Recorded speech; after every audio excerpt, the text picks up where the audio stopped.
राज्य सरकार तरफ आहूत ओडिशा पक्ष पालन अवसर में आज रक्तदान अभियान कार्यक्रम ओडिशा रक्त केन्द्र पुरी में अनुष्ठित होता। उक्त कार्यक्रम नेतृत्व भारतीय जनता पार्टी शरधाबाली मंडल सभापति बिरंची नारायण मिश्र नहीं।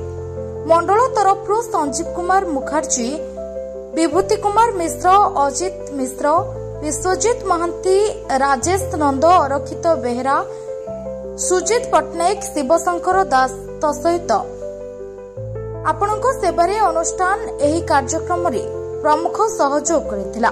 अनुष्ठान तरफ कोषाध्यक्ष रंजित साहू, देवी प्रसाद ब्रह्मा, सिसेन प्रतिहारी, अविनाश मिश्र, मंजू प्रधान प्रमुख सहयोग करथिले। ए रक्तदान कार्यक्रम रे 42 यूनिट रक्त संग्रह होइतला।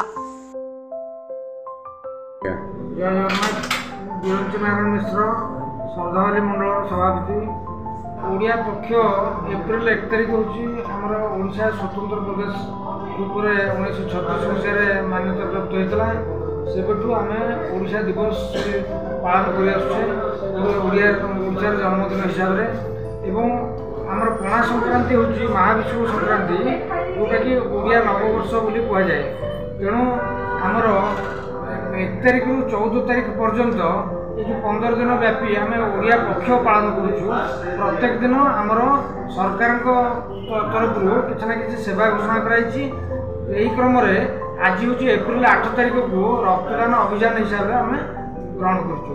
से हिसाब से आम शरधाबाली मंडल तरफ सहयोग कर सरकारी कार्यक्रम को आगे नीचु एवं आपण सेवार अनुष्ठान मुख्य भूमिका ग्रहण कर 50 यूनिट ब्लड आशा कर संग्रह कर। तेणु डोनर गोटे गोटे आसुँच बर्तमान सुधा 15 जन डोनर दे सारे आसुँच मैंने जन जन कर देवे सब।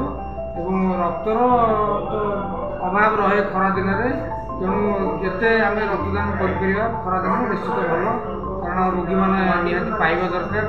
रक्तदान कले गोटे जीवन बंचे, रक्तर विकल्प ना। तेणु समस्ते आसतु रक्तदान करूँ।